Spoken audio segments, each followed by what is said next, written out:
Hi there, welcome back to Vegans, Veggies, and Vibes. My name is Karis, and today we are making butternut squash mac and cheese. So you're gonna be taking your pre-cut butternut squash, and I'm literally just gonna leave it in this chunk. Gonna put it in the oven. I have it preheated to 425.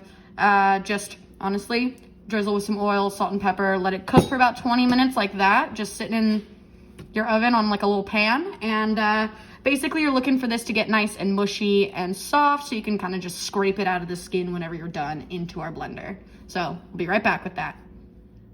All right, so here I have just a small little cookie sheet. I covered it in aluminum foil so it just makes cleanup easier, when we're done. I have my butternut squash here. I'm gonna make, a double serving so I can have some for Amarais on the side as well. But we're gonna drizzle this with just a tiny bit of oil. I got this like big old thing of vegetable oil. Just little drizzle, little drizzle, and then salt and pepper. Super simple. Just give it some seasoning, give it some fun. And then we'll stick this in the oven for about 20 minutes. It might take a little bit longer than, might take a little less time than that, but make sure you're just watching it, making sure your butternut squash isn't gonna burn. And while your squash is cooking, we're gonna find something else to do because that takes about 20 minutes and we only have like 3 more steps to this recipe, so see you in a bit. All right, so now our butternut squash is done. As you can see, both sides are nice and kind of caramelized. It's gonna be fork tender. Ooh, nice and brown, look at that. Ooh. So over here, I just got a pot of water to boil. So we're gonna be kind of doing 2 things at once here. We're working on the butternut squash sauce and then we're cooking our pasta. So I have 2 servings of my pasta here, just ready to dump in there, reduce the heat a little bit. That should take about 10 or so minutes to cook. You just wanna get it to al dente. So, and then while that's going, we're gonna mess with our butternut squash over here. So, just gonna use a spoon, scrape it out best you can. Cause again, you don't wanna eat the skin, less fun. Actually, screw using a spoon, that just peels. Woo! You want to be super careful though. It is very hot, like a hot potato, similarly. You guys ever play that game? Anyway, see you in just a second when all this is cleared out. All right, so we have our pasta cooking over here. It's got a few more minutes to get al dente. But in here we have all of our nice and roasted butternut squash. So, to that we are going to be adding just a splash or 2 of our dairy-free milk. Today we have unsweetened original almond milk, giving her a little shake. Always want to shake your plant milks. Boop. Boop. Cool. Call that 2 splashes. Again, we measure with the heart here. I say that as I'm about to whip out measuring spoons, but don't tell anyone. Okay, and then next up, so for a single serving, it's a 1/4 teaspoon of onion powder as well as a 1/4 teaspoon of garlic powder. I'm making 2 servings today, 1 for me, 1 for Amarais. So we're gonna do boop, onion powder, garlic powder. We are also gonna add about the same amount. We're gonna add about a teaspoon of Dijon mustard here. Let me get a teaspoon out real quick. Dijon mustard will help, everything tastes a little more savory, a little more cheesy, Give it just 1 second. All right, so like I said, about a teaspoon. I believe the recipe has us putting in half a teaspoon, but again, making 2. Also, I like Dijon mustard, so in there. And then we're gonna need 2 tablespoons of nutritional yeast and 2 let me rephrase that. So we're gonna add in our nutritional yeast next.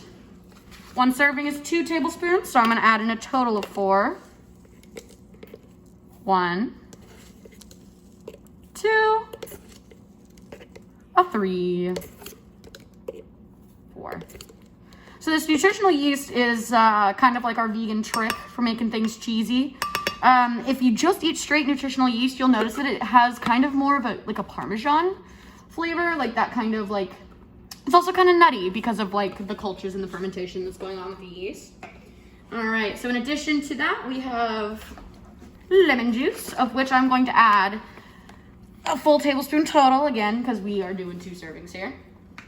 Just gonna add that tablespoon of lemon juice just to top it off. So again, that's half tablespoon for 1 serving, 1 tablespoon for 2. You can do math from there. And then once that's all in your nice little blender here, I'm gonna give it a blend. Now, if your blender is struggling to kind of pull this off, don't feel bad, you know, happens. Give it a little bit of extra help by moving some of your liquids and solids around, kind of like, because ultimately what we're trying to get to do is like, we're trying to get the blender to break down these big old chunks of butternut squash so they're nice and creamy in our sauce. So the smaller the pieces, the easier your blender has, or the easier time your blender has breaking it up, get it into liquid form. So yeah, if your blender starts to get gunked up, just take a break, shuffle it around, and then get back into it.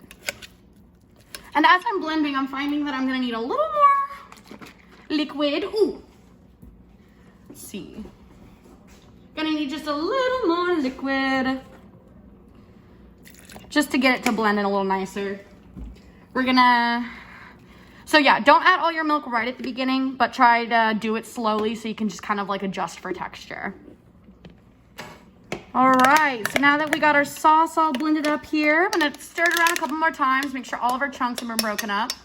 Feel some more chunks and let it roll, but yeah, we're about done here.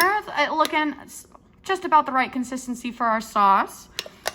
Add just a little tiny bit more, just like another splash of the non-dairy milk into here, and then we'll combine this with our pasta, so we're almost done. I'll see you in just a second.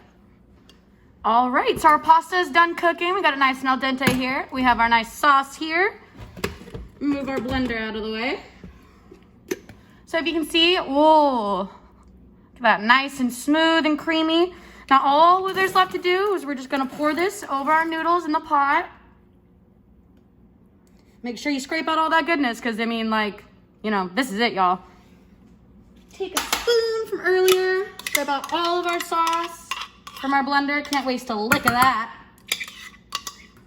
Now you're gonna stir stir to make sure everything, all the noodles are coated evenly. Oh, we're seeing this slowly come together. And then you can like let this reheat on your stove if you want, like if your squash is cooled down too much or anything. But yeah, now at this point you can salt and pepper. I'm gonna do that a little bit more on top of mine since we didn't get very much salt and pepper on our original dish. Our original squash. And then yeah, you are done. Serve it up and enjoy.